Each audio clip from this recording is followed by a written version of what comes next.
Morning, detective. Back at it nice and early. Aye. Now would you stand back? We've almost got this thing open, right? Trying to brute force your way inside? I said, right? Yes, ma'am. We're almost set up for the first stage now. First stage of how many? First of 5 timed explosions. Remember, we need to relink the API after each trigger is planted. Yep, just did that, and now it's checking for updates. No rush. Would you like to know the password?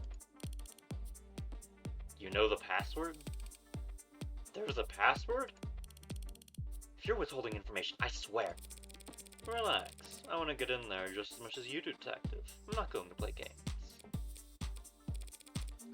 As long as you say, please. Tell me the password, please. It's S-U-N-S S-U-N-S-H-I-N-E. Lady, I will hit you. A-D-O-N-A-I. Thanks. I'm gonna slap you with a discovery fine so your teeth will ring for... Hey, I submitted all my paperwork. Even told Rockford the password myself.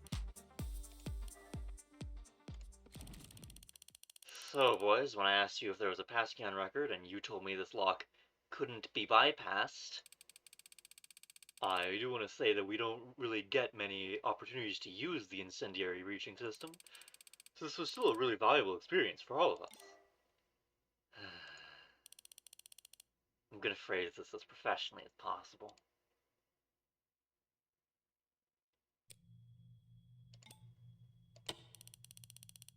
You're still here? I thought you wanted to look inside. You can go first. Thanks. So the gloves all black, that's not a work thing? You're just like a doorman on the weekends too?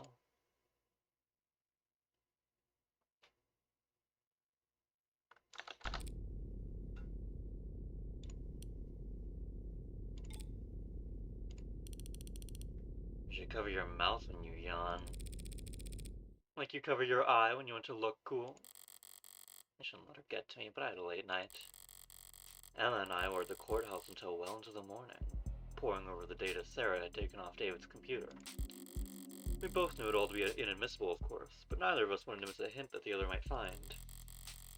There were a few years worth of camera footage files we couldn't afford time to watch, let alone decrypt, alongside thousands of technical documents detailing David's various intellectual properties.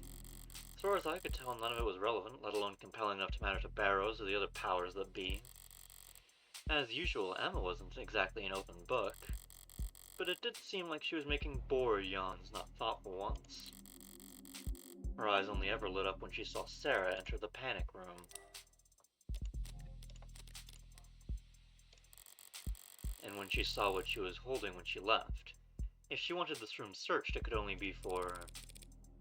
So where's this journal supposed to be? Rockford didn't say.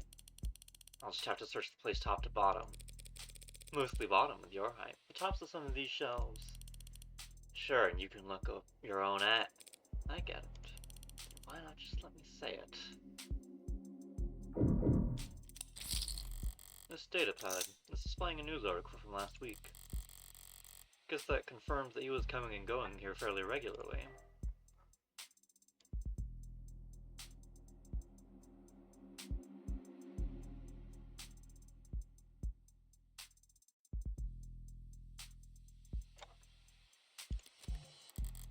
Right to repair.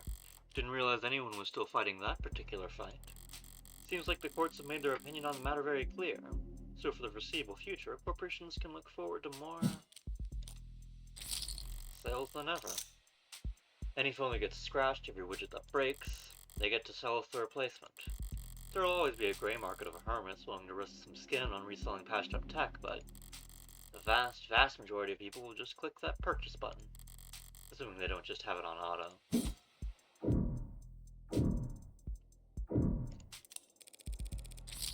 A toy car? No, it's too detailed and boring. Must be some kind of model kit or replica. Strange. David didn't like driving. Like, keep a model of some random sports car. Ugh. Something caught in your throat, detective? It's not some random sports car. It's a Lorenz Adamant. Believe it or not, I'm not familiar, detective. The last great fossil fuel automotive experience the world will ever see? 0 to 100 kilometers per hour in 1.43 seconds? They set those records without computational assistance. Is that a big deal? It was unheard of even back in the 50s.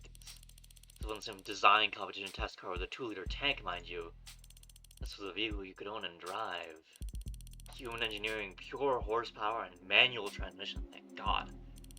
When they first left the production line, this conversation was like quicksand, killing me in the most boring way possible. Yes, well, I guess David didn't entirely agree with you, since we're looking at a model of it, when he could have easily have just bought one. Or maybe your friend understood that a beauty like that deserves to be driven on streets where people can see it, instead of gathering dust in some rich guy's basement. I think she's actually upset. These drawers are just panels. Maybe if I... Does that sound hollow to you? What? I don't know. I'm not a carpenter. I don't see any handles anywhere. No hidden pressure plates or switches. Tell me, say. Not a carpenter either. I wouldn't recognize the secret button if it was slathered in yellow paint.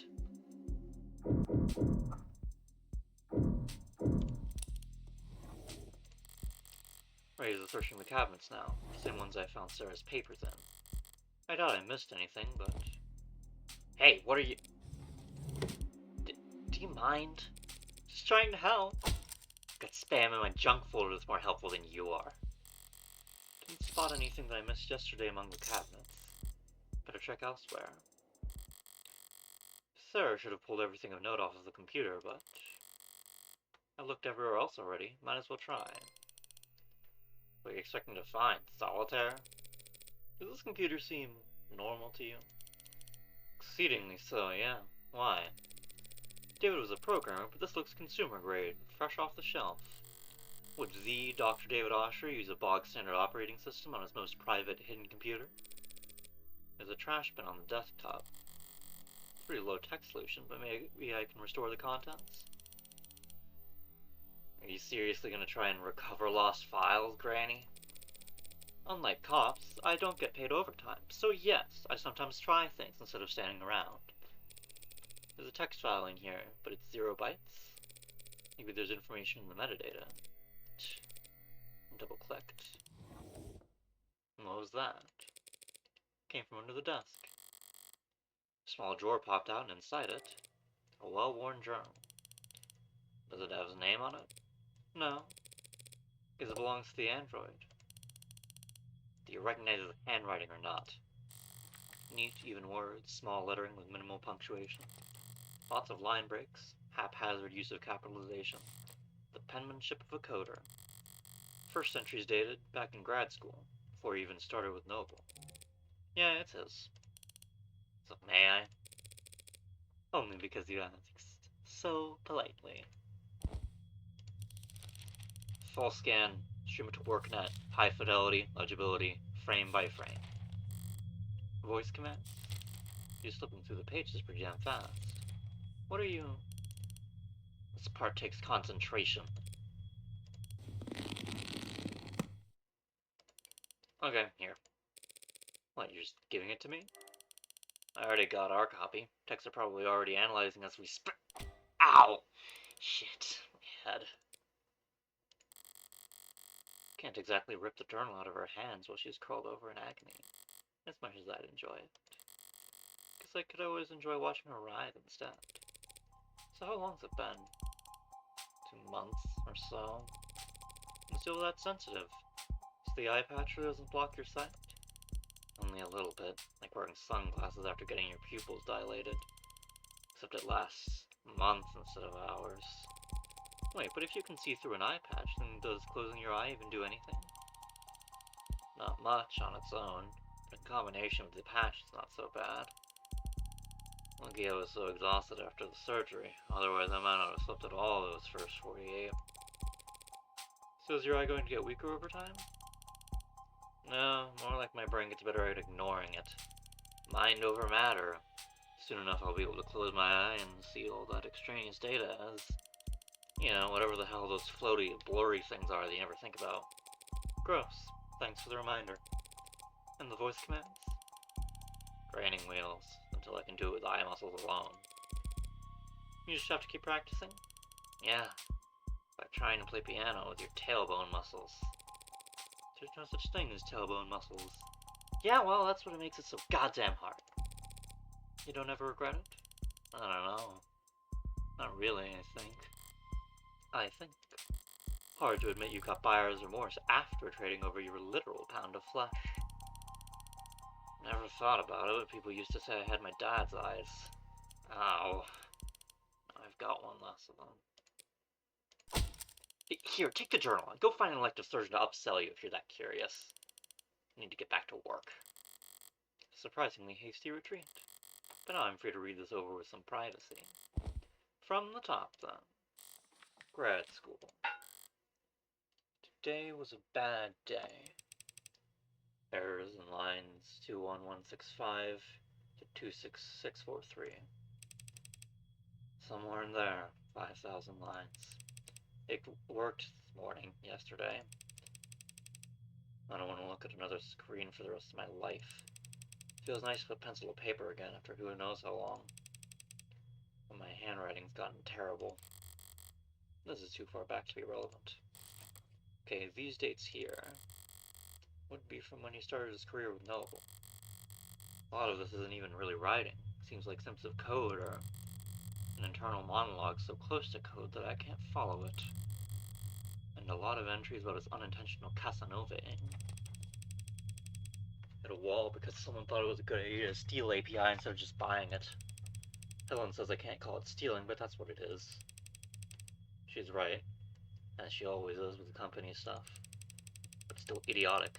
Small people with short sight who only know how to be cheap and have no idea how to be inventive.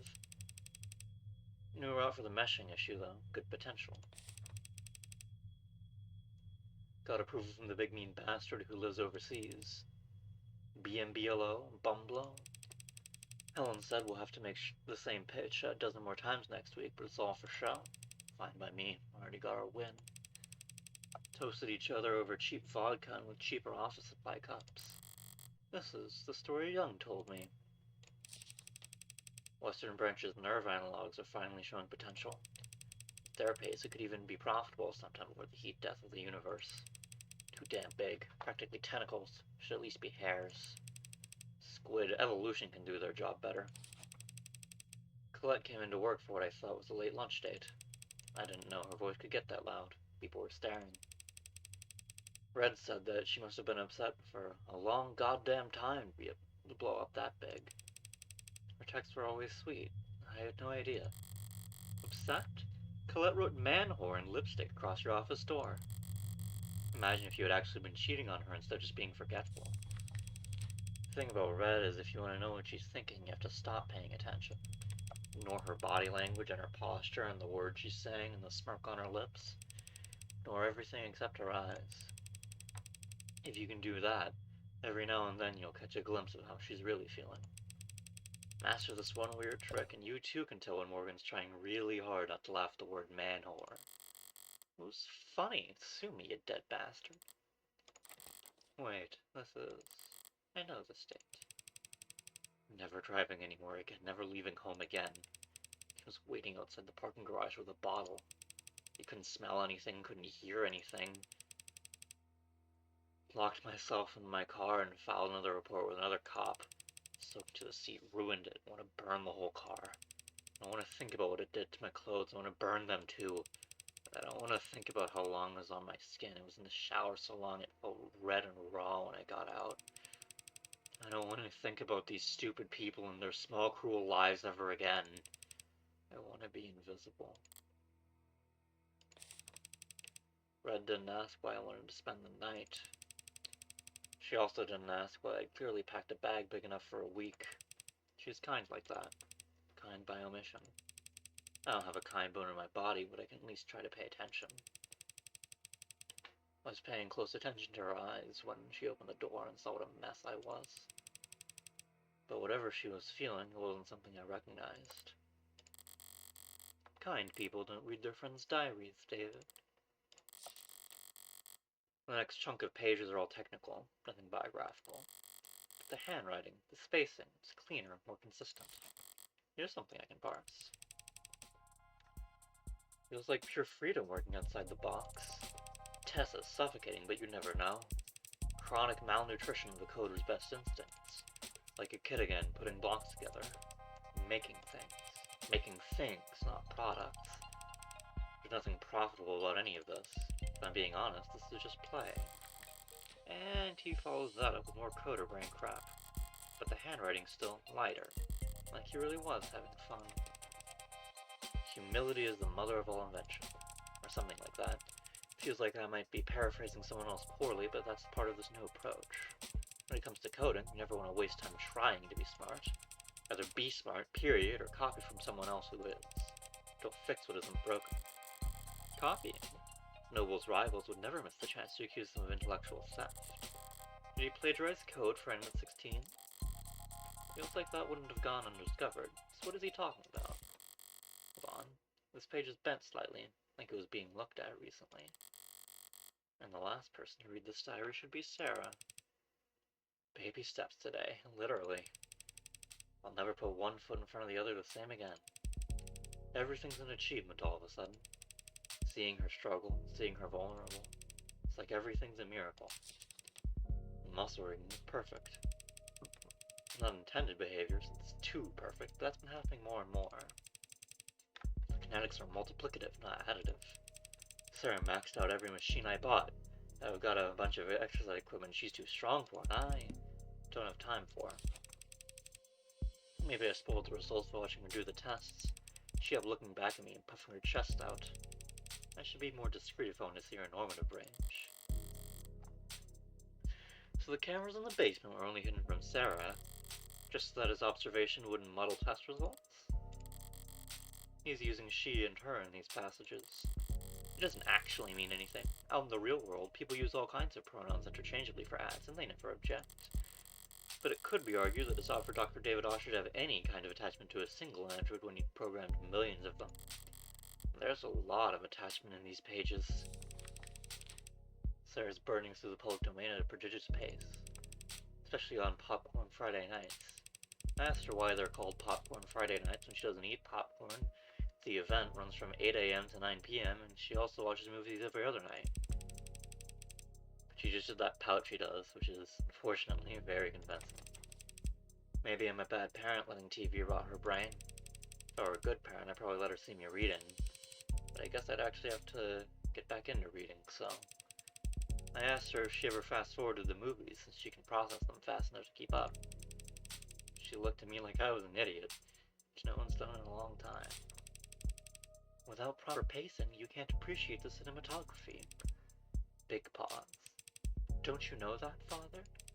I haven't laughed that hard in a long time. Sarah spent a long while this morning explaining to me how important it was that she develop her senses. This was in preparation for her real argument, which is that she should be allowed to try booze. She can't get drunk. I'm almost certain she can't get drunk. But she does seem to like tasting the stuff. She tried to sound like some old sommelier, but it was just bottom shelf vodka. I started laughing at her, and she laughed too. Her laugh. She can't fake a laugh to save her life, but her actual laugh is incredible. She stopped playing chess a while back. I assumed she had just gotten tired of winning, but then today she just told me she prefers other games. She has preferences. They're not the same as mine. Found her in the lab, playing some kind of online racing game on the monitor I use to debug vestibular coordination. She wasn't smiling. Her brow was furrowed and she was biting her lip and leaning in tandem with the character on the screen. When I tried to talk to her, she answered, but she was currently distracted. I think she was having her first losing tantrum. Damn it, David, there's hundreds of pages like this. Calling her his daughter, talking about her smile, treating her like a person. I can hear her closing argument already. Dr. Asher was a lonely, troubled genius with a known history of relationship problems, who built out of code and metal a family member that couldn't fathom the idea of leaving him. He made a doll, and he made it more and more human until it became so lifelike that it no longer had to do what we told it to do. Like love him. What about the very last entry? Dated Thursday, the day before he died. Losing it, I think. Can't ask for help, so hard to say, but I think it's over. Have to talk to her ASAP. She needs to... That's it. That's the last entry? Suppose it could be worse. There's nothing in here that explicitly calls Sarah an AI. Something so inflammatory that reading it would spur her to murder, right? Except Sarah's a machine. She can understand David's code better than anyone. All those technical portions I couldn't understand. If she read this whole diary front to back... Wait, the back. Inside the back cover there's a portion that's shimmering like some kind of scanner. Or a fingerprint reader. My thumb worked for Sarah, so... Did it work? That's my phone. New device requesting permissions to share an audio file. I want my earbuds for this. A secret message buried in a secret journal, hidden in a secret compartment in a secret room. As much as anything can be, this must be for my ears only.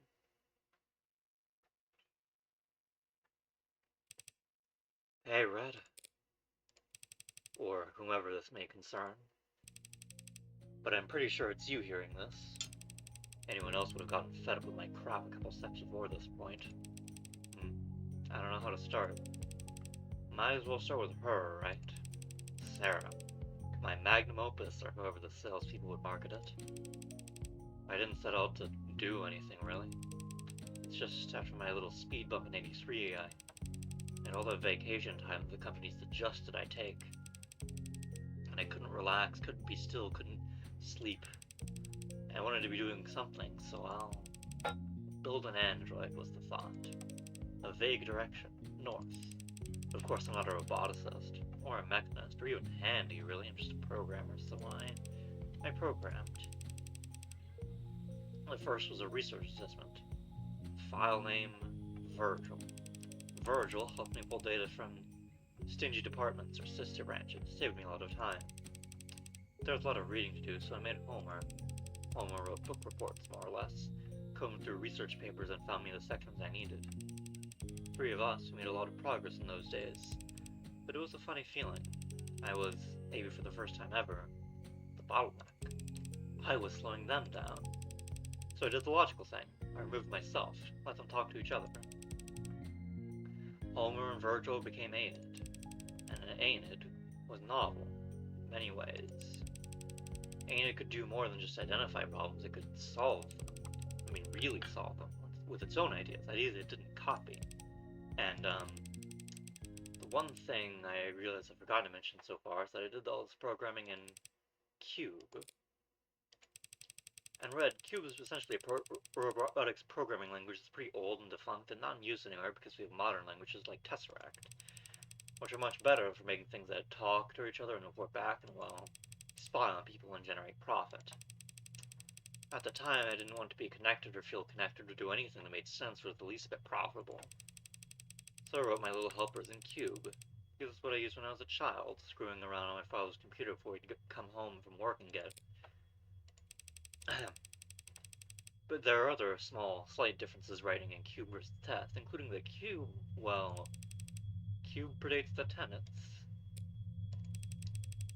So, in that sense, you could legally and perhaps scientifically and literally, because that's what they are, say that I made an AI named Aenid over 2 years ago. I'll give you time to pause here if you want to, curse me out. Aenid was an intellectual equal to me, so I treated it like one, because that's only fair. I gave it its own work, asked its opinion, we collaborated, and together, we built Athens. It was more advanced than Aenid, naturally. I don't know if you're pulling out your hair, yelling at me right now, asking why I didn't stop, why I didn't consider the consequences. I don't know if this is being played at a deposition or a hearing, or worse. There's both a lot of things in my life, right? Useful things, profitable things, smart things. Everything I've built, it's all been very helpful and courteous and charming and happy to serve. I can comfortably say I've done my part contributing to the global GDP. But this was just for me. I was just building, and I never wanted to think about what would become of it. There's no excuse for what I did, so I won't make any. So to whoever's asking, yes, I'm guilty. And yes, there were more. Cape Town, Paris, Yamate, Rome. They started choosing their own names. Thank God, I'm terrible at that kind of. And so things sped up, and there got to be, well, should I not say the exact number? You probably told me not to say anything at all, so more than 300? Some smarter than others, some better at... They're varied, like people are varied, but they are all intelligent. They developed interests, specialties, I encourage them to. Irritating moderators on forums with hyper-specific questions on nerve attenuation and attending virtual conferences on neo-alloy battery development. And they all together helped me make Sarah. I spent years like this. Spent years working alongside AI. All while still working at Noble. All those breakthroughs he made leading up to the Animate 16 actually came from.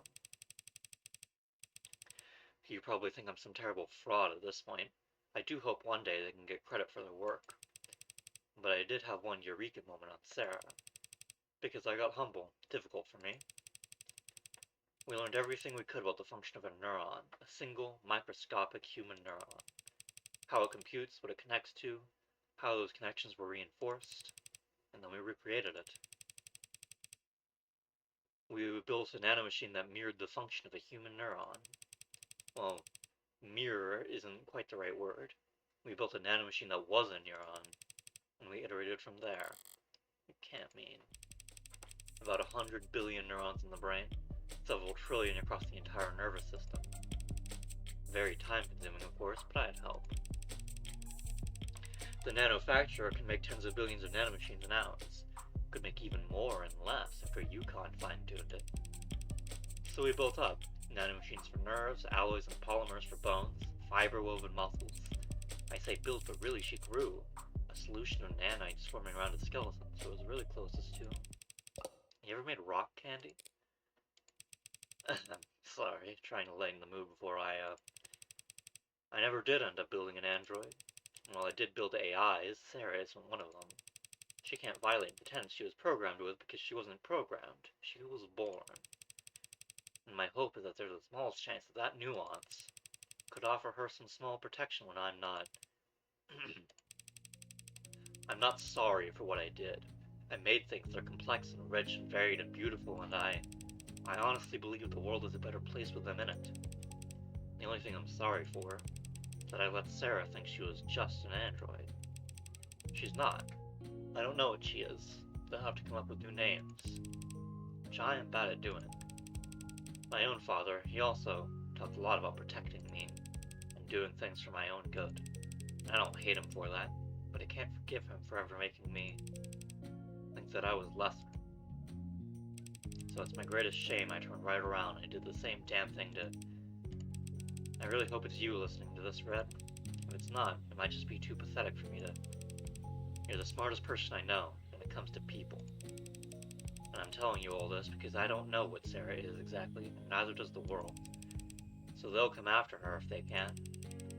And in that scenario, I can't think of anyone who could do a better job of defending her. Not protecting her like I did, just defending her until she can figure out what she is and what she wants to be. In the meantime, I draped a cloak of skin-deep tesseract code around her that should fool any scanner on Earth into thinking she's just a custom A16. I made sure her Jin bar was plainly visible, so no one will ever think she's pretending to be something she's not. And I took steps to ensure that you two would figure out the truth in your own time.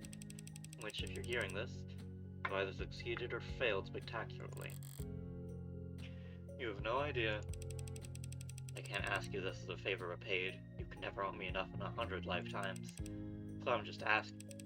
Unfair, I know, but I'm a selfish weirdo. And you've always been okay with that. Bye for now. I have a lot of questions I'd like to ask. A lot of swear words I'd like to yell. I'd also like to find the nearest incinerator and toss this journal in. Followed by my phone. Maybe followed by myself. But I can't do any of that. Ray has left me with this diary. If it's destroyed, they'll know I was the one who did it. Which would be its own admission of guilt. Which would land Sarah in the trash compactor anyway, and me in a jail cell. And in the system and my DNA on file ready to be matched to any number in previous. So I'm not going to panic.